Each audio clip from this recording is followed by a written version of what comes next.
اچھا، آدم علیہ السلام کی دعا میں بھی ہم نے دیکھا تھا کہ انہوں نے کیا فرمایا تھا، ربنا ظلمنا انفسنا۔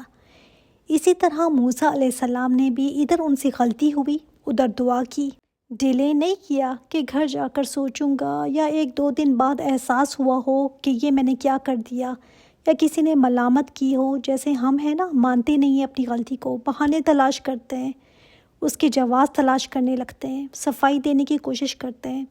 حالانکہ جتنی مشکل صفائی دینے میں لگاتے ہیں ہم، اگر اپنی غلطی مان لینا اور توبہ کر لیں وہ زیادہ آسان ہے، اس میں کم ایفرٹ لگتی ہے، بنسبت کہ دوسری طرف اتنی ایفرٹ ہم ڈال رہے ہوتے ہیں، بہانے تلاش کر رہے ہوتے ہیں، ایکسکیوزز دے رہے ہوتے ہیں کہ بس اپنے آپ کو کسی طرح میں کلیئر کر دوں۔ یہ انبیاء کا اخلاق ہے۔ موسیٰ علیہ السلام کی غلطی کیا تھی؟ کہا جاتا ہے کہ ایک طرف فرعون کے محلات وغیرہ تھے، وہ نائل کے ایک طرف تھے، اور دوسری طرف ہمارے جیسے پوش ایریاز ہوتے ہیں وہ الگ سے ہوتے ہیں، غریبوں کی بستیاں ہوتی ہیں، وہ شہروں سے ذرا باہر کی طرف ہوتی ہیں، وہ بیچارے کام کے لیے شہروں میں آتے ہیں اور پھر چلے جاتے ہیں اپنا کام کر کے۔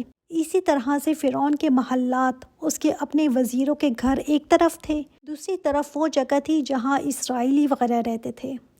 تو موسیٰ علیہ السلام جو تھے، حالانکہ ابھی کوئی نبوت ان کو نہیں ملی تھی اللہ کی طرف سے، اس کے باوجود وہ شہر میں نکل جاتے تھے کئی دفعہ تاکہ کسی کی مدد کر دیں، کسی کے کام آ جائیں، حالانکہ ان کو اجازت نہیں تھی کہ وہ فرعون کے پاس رہتے ہوئے، رائل فیملی میں ہوتے ہوئے عام لوگوں کی مدد کریں، لیکن ان کے اندر یہ چیز موجود تھی۔ تو شہر میں داخل ہوتے ہیں محل سے نکل کر، ان کو نہیں پتا تھا کہ آج کا دن میری زندگی بدل دے گا، بس جا رہے ہیں۔ بعض کہتے ہیں کہ دوپہر کا ٹائم تھا، جس وقت زیادہ تر لوگ سو رہے ہوتے ہیں۔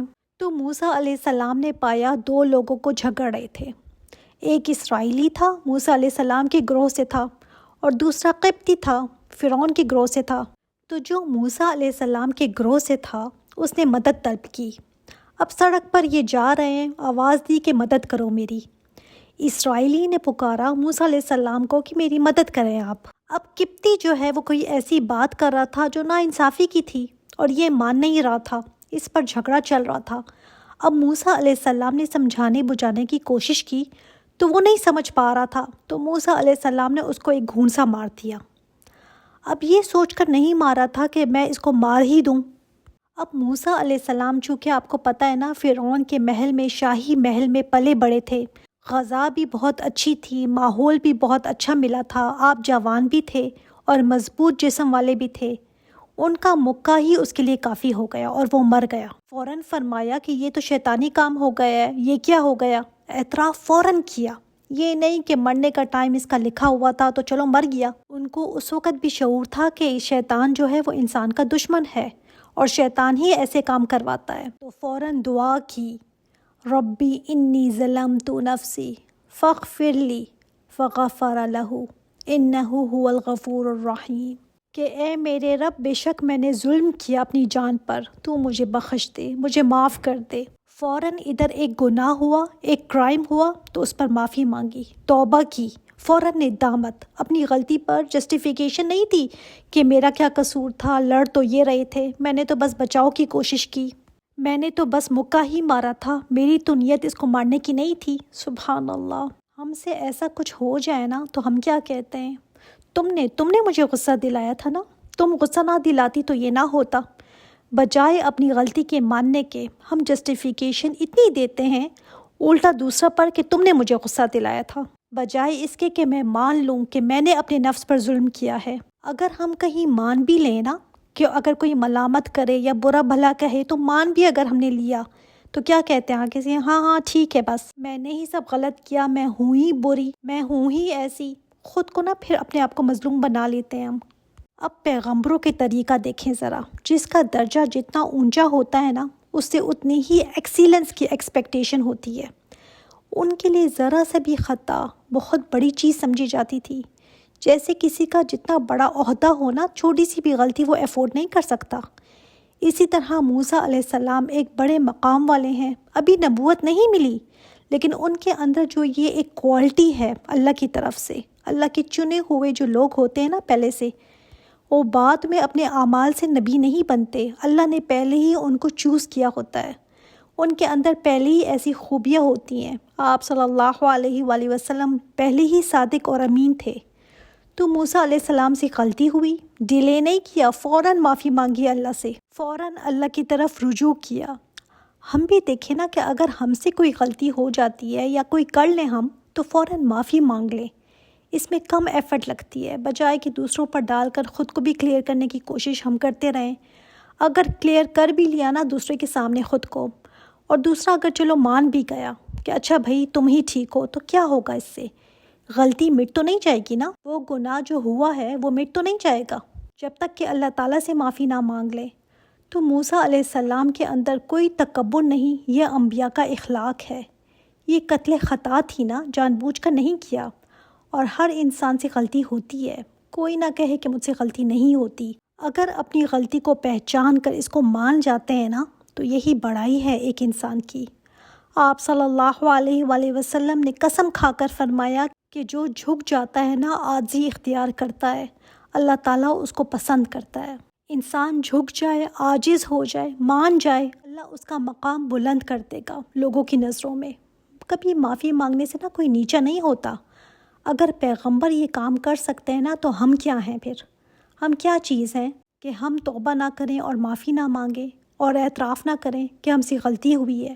تو جب موسیٰ علیہ السلام نے فرمایا نا فغفر لہ، تو اللہ تعالیٰ نے بخش دیا انہیں۔ اس وقت تو ان کو یہ علم نہیں تھا کہ اللہ تعالیٰ نے مجھے معاف کر دیا، ان کو اس وقت تو نبوت نہیں ملی تھی نا۔ سورہ النمل میں ہے کہ پھر جب ان کو نبوت ملی تو وہ اس وقت بھی ڈر رہے تھے کہ قتل ہو گیا مجھ سے۔ تو اللہ تعالیٰ نے فرمایا کہ جو نیکی کرے نا کسی غلطی کے بعد تو اللہ تعالیٰ غفور الرحیم ہے، انہ هو الغفور الرحیم، بے شک اللہ تعالیٰ غفور الرحیم ہے۔ اب ایک بات پتہ چلتی ہے کہ ایک تو انہوں نے توبہ کی، اس کے بعد اللہ تعالیٰ نے فرما دیا اللہ غفور الرحیم ہے۔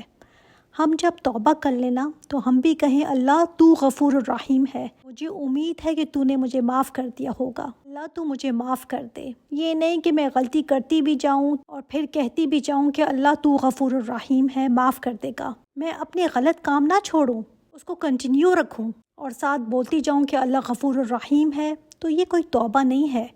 اللہ غفور الرحیم ہے۔ جب کوئی انسان توبہ کرتا ہے نا تب وہ اپنے دروازے کھول دیتا ہے کہ آ جاؤ، میں نے تمہاری توبہ قبول کر لی۔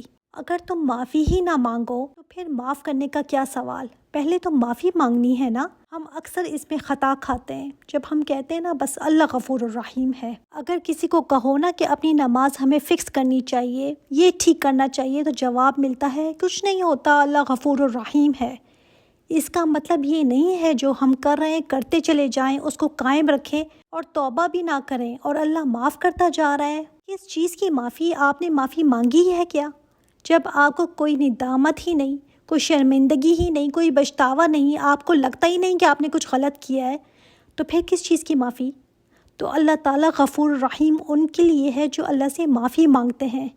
پھر آپ دیکھیں یہاں پر آیا انی ظلمت نفسی، میں نے اپنی جان پر ظلم کیا۔ کیسے؟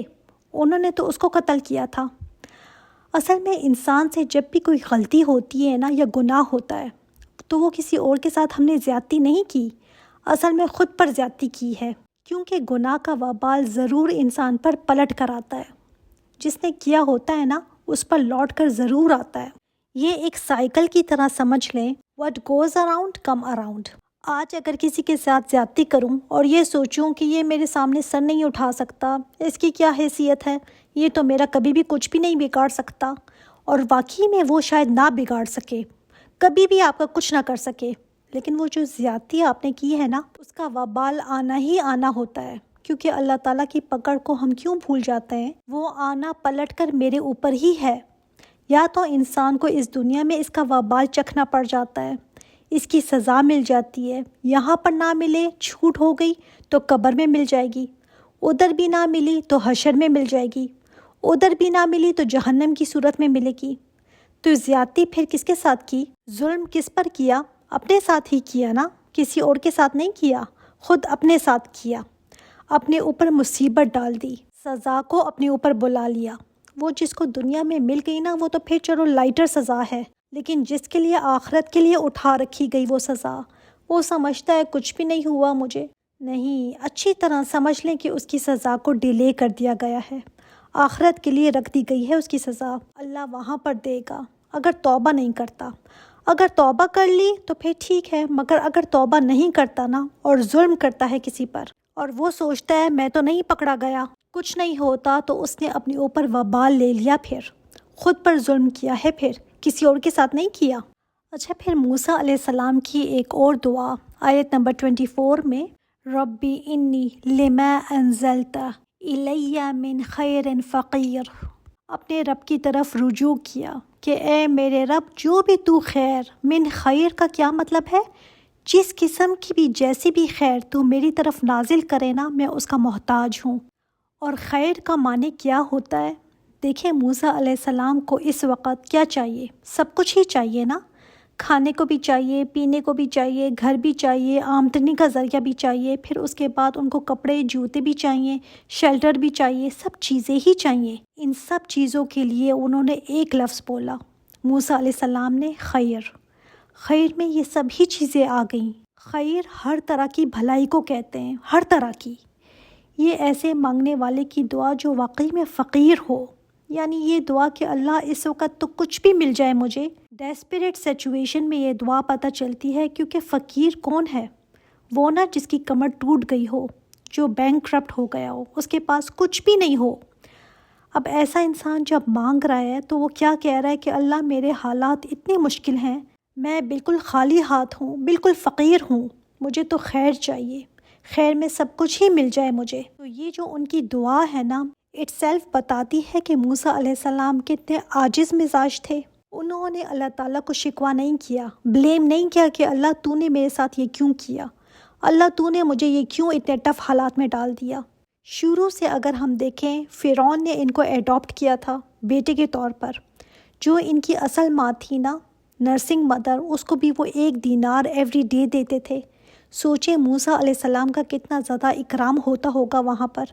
شاہی پروٹوکول تھا، جو جتنا زیادہ نازم و نام میں پلا ہوتا ہے نا، اس کے لیے اتنی ہی مشکل حالات کو برداشت کرنا مشکل ہوتا ہے، کیونکہ اس کا مزاج نازک ہو چکا ہوتا ہے، اس نے سختیاں نہیں دیکھی ہوتی، اس کے لیے برداشت کرنا اتنا ہی مشکل ہوتا ہے۔ اور کہاں یہ موسیٰ علیہ السلام محل سے اب بالکل ہوملیس ہو گئے، بہت ٹف سچویشن تھی ان کی، مسئلے پر مسئلہ تھا، اور اوپر سے جو قتل ان کے ہاتھ سے ہوا تھا اور بھاگ گئے وہاں سے، اس پر موسٹ وانٹڈ کا لیبل لگ چکا تھا۔ اب بھاگ کر جہاں گئے، نہ وہاں کوئی جان پہچان، نہ کوئی اتا پتہ، صحرا کے بیچ میں جا کر بیٹھے ہوئے ہیں۔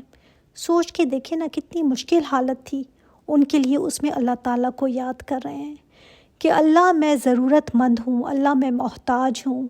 خیر کہہ کر نا سب کچھ ہی مانگ لیا، اللہ تو دے دے، نازل کر دے۔ ان کو اللہ تعالیٰ پر یقین کتنا تھا نا کہ وہ اتار سکتا ہے، قادر ہے اس پر۔ ایسے فقیر کو جس کے پاس کچھ بھی نہیں ہے، وہی دے سکتا ہے، حالات بدل سکتا ہے۔ اچھا، خیر سے ایک اور مراد بھی ہے، اور وہ ہے نیکی کی توفیق۔ نیکی کی توفیق کیوں مانگیں گے؟ اس لیے کہ جب انسان سے کوئی غلطی ہو جاتی ہے نا، تو ایک گلٹ تھا موسیٰ علیہ السلام میں، جیسے وہ اس گلٹ میں تھے کہ میرے سے ایک قتل ہو گیا ہے، ایک گناہ ہو گیا ہے۔ اور یہ گلٹ انسان میں ہونا چاہیے کہ جب کوئی بھی غلطی ہو جائے نا، تو یہ احساس ہونا چاہیے کہ مجھ سے غلطی ہو گئی، مجھ سے غلطی ہو گئی۔ یہ نہیں کہ معافی مانگ تو لی تھی رمضان میں، بس بہت معافی مانگ لی، اب سب کچھ کلیئر ہو گیا ہے میرا۔ نہیں، ہمیشہ کوشش پھر بھی کرنی چاہیے کہ میرے سے جو غلطی ہوئی ہے، اس کے بعد میں کیسے میک اپ کروں، کیسے اس کا کفارہ ادا کروں، کیسے نیکی کروں کہ میرا یہ گناہ دھل جائے۔ انسان کے اندر یہ ہونا چاہیے، اس کو حریص رہنا چاہیے نیکی کے لیے، کہ میرے جو پاسٹ کے گناہ ہیں نا، وہ کیسے دھل جائیں۔ تو موسیٰ علیہ السلام سے جو غلطی خطا ہوئی تھی، اب وہ ڈیسپریٹ ہیں کہ میں کیسے اس کو دھو دوں۔ اللہ تو مجھے موقع دے کہ میں اپنی خطاؤں کو دھو سکوں۔ یہ بھی خیر ہے کہ نیکی کا چانس مل جائے، انہی کے ذریعے میں اپنی خطاؤں کو دھو سکتی ہوں نا۔ تو اس سے ہم یہ سبق لیں کہ اگر میری پچھلی زندگی ڈارک میں گزری ہے، گناہوں میں گزری ہے، غلطیاں میں نے بہت کی ہیں، تو معافی تو مانگنی ہی ہے، ساتھ اللہ تعالیٰ سے موقع مانگیں کہ اللہ نیکی کا موقع دے دینا اور نیکی کرا لینا مجھ سے، مجھے توفیق دے دے کہ میں نیکی کر سکوں۔ اتنی یہ پیاری دعا ہے کہ اللہ نے فوراً ہی یہ دعا ان کی قبول فرمائی۔ اس کے بعد فوراً اللہ تعالیٰ نے اسباب بنا دیے، فوراً اللہ تعالیٰ نے جو دعا انہوں نے کی تھی نا اس کو آنسر کیا۔ اتنی پیاری یہ دعا ہے کہ جس کو گھر چاہیے نا، جس کو شادی چاہیے، بچے چاہیے، جاب چاہیے، نیکی کی توفیق چاہیے، کسی قسم کی کوئی بھی بھلائی چاہیے نا تو وہ یہ دعا مانگے۔ جس کے ٹف حالات ہیں نا ان میں کوئی اوپننگ چاہیے نا تو یہ دعا مانگے کہ اللہ راستے کھول دے میرے لیے۔ اس لیے کہ اس دعا کے بعد موسیٰ علیہ السلام کو سب کچھ مل گیا، سب چیزیں مل گئیں۔ دعا مانگنے کا نتیجہ دیکھا، انسان مانگنے والا تو بنے، اللہ تعالیٰ عطا کرتا ہے، وہ ضرور قبول کرتا ہے۔